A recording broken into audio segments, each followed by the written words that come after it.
Se você pega algumas catedrais em Paris, o mesmo, tudo em cima de templos de adoração ao sol que estavam em ruínas.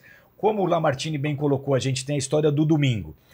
O dia do Senhor, na Bíblia Sagrada, nunca foi domingo. Nós adotamos isso como herança, como tradição.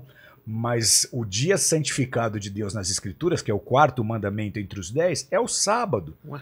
Então, quando que o sábado deixou de ser o dia do Senhor? Quando que o sábado deixou de ser o dia santificado por Deus? Que é o sábado dos judeus. Que é o sábado dos judeus.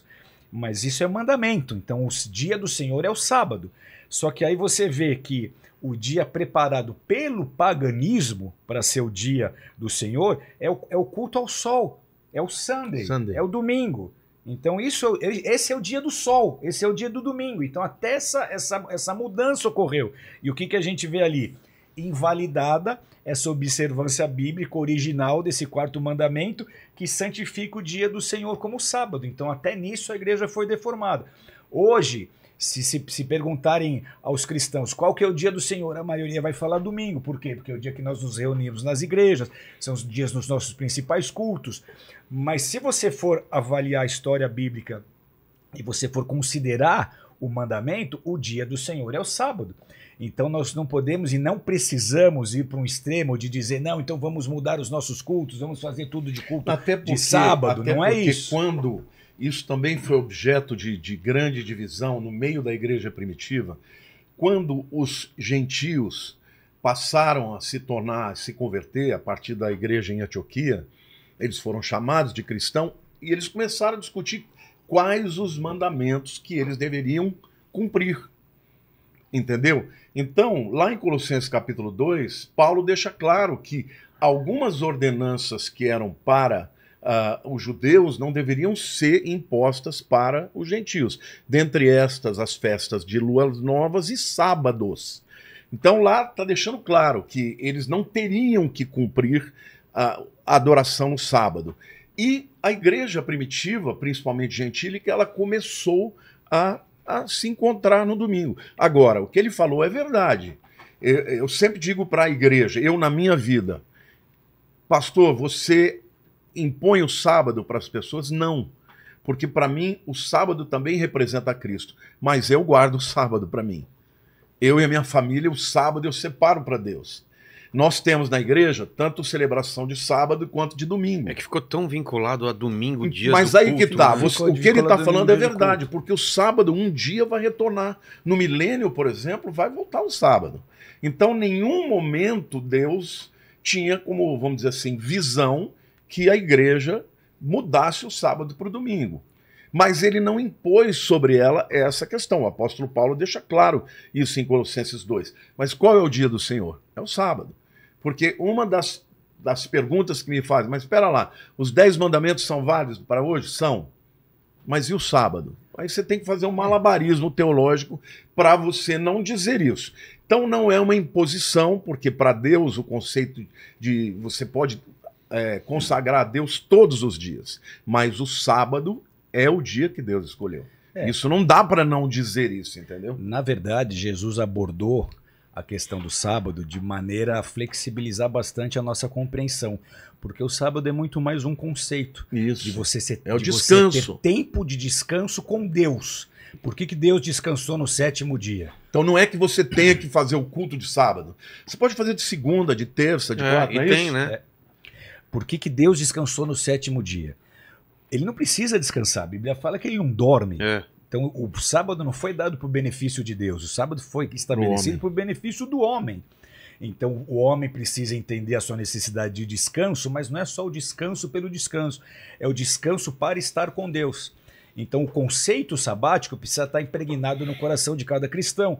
Eu preciso ter um estilo de vida que, independente do dia que for, eu tenho que ter tempos de qualidade com Deus, de descanso, para estar meditando na palavra dele, buscando a presença dele, ou adorando em espírito e em verdade. E então o conceito é esse: o sábado é um tempo para estar com Deus. Porém, como o Lamartine colocou, talvez esse sábado um dia venha a ser restaurado no milênio, vai voltar a ser sábado, o dia do Senhor. Se você perguntar para o Rodrigo Silva aqui qual que é o dia do Senhor, ele vai te falar é o sábado, porque muitos cristãos ainda guardam o sábado.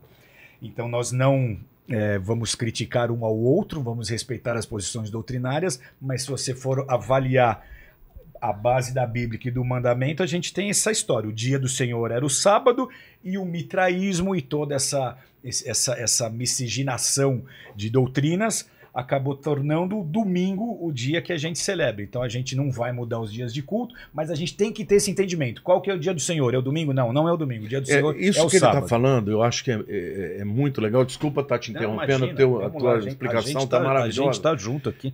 Mas é importante a gente falar o seguinte. O que me deixa um pouco chateado é que existem pessoas que repetem modelos, e se você trouxer qualquer questionamento, as pessoas já passam a te considerar um herege.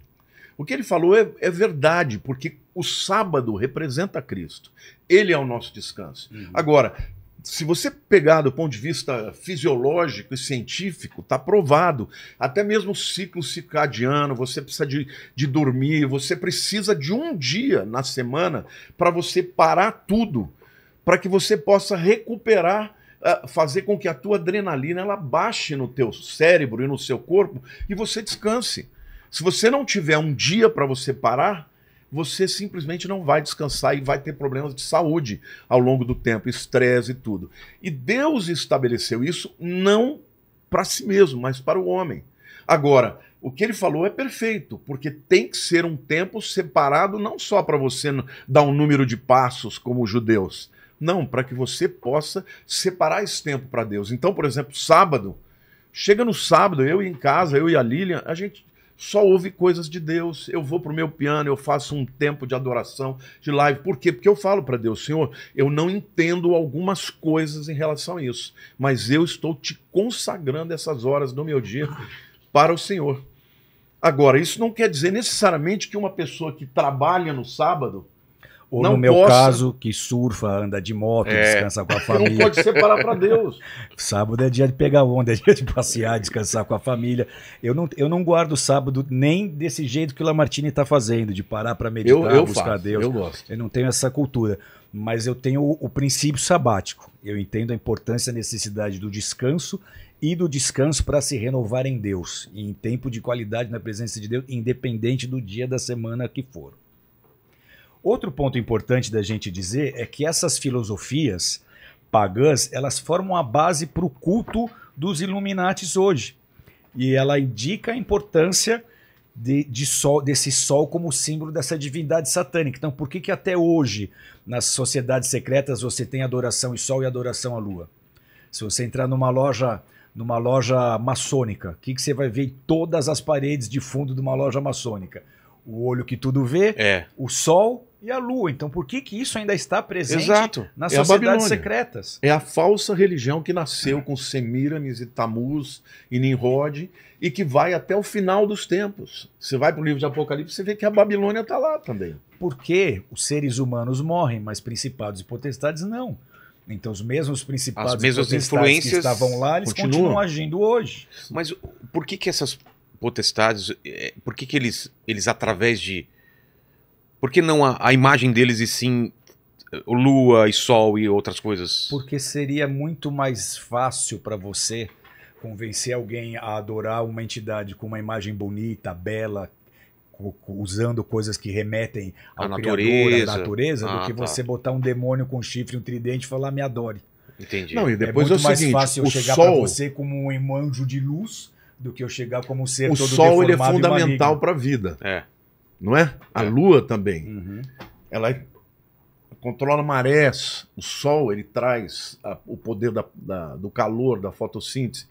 Os povos vão observando e ao longo do tempo eles percebem o valor disso. Então eles atribuem a eles a divindade e passam a acreditar que são eles os senhores da vida. E isso é uma coisa que sempre Israel lutou. Sempre lutou com esse sincretismo das nações em volta que entravam na cultura judaica e muitas vezes eles eram levados para os exílios, por conta dessa idolatria. Agora, o que o Rina falou é fundamental, porque de fato existe um principado. Isso é uma questão espiritual poderosíssima. E quanto mais nós nos aproximarmos do final dos tempos, essas coisas vão voltar. Os New Agers, né? Eu fui um dos primeiros a falar sobre Nova Era no Brasil. Eles estão trazendo de volta os deuses antigos. Foi a primeira vez que eu te escutei. Que eu era meninão, escutei uma fitinha da Nova Era que corria. Você explodiu. falando que estava na Praça da Sete, um espírito de adivinhação. Você repreendeu, o cara não conseguiu adivinhar mais nada. Deus me tirou de um lugar e me fez ver um espírito de adivinhação. Eu falei, o que é isso? Eu acho que eu já contei isso aqui. Quando eu entrei dentro de porque o espírito falou, entra nessa loja. E quando eu entrei lá, ele me levou para a área de New Age, eu nunca tinha ouvido falar. Eu li mais de 80 livros, aí eu descobri o que eles estavam fazendo. E o que eles estão fazendo é trazendo de volta essas divindades antigas, criando um sincretismo de uma forma que eles possam ganhar poder e autoridade no mundo espiritual quando se aproxima o mundo do fim. Porque quanto mais nós nos aproximarmos do fim, você vai ter uma explosão de avivamento, que é o que está acontecendo hoje, e de outro lado, você vai ter uma explosão dos espíritos de engano.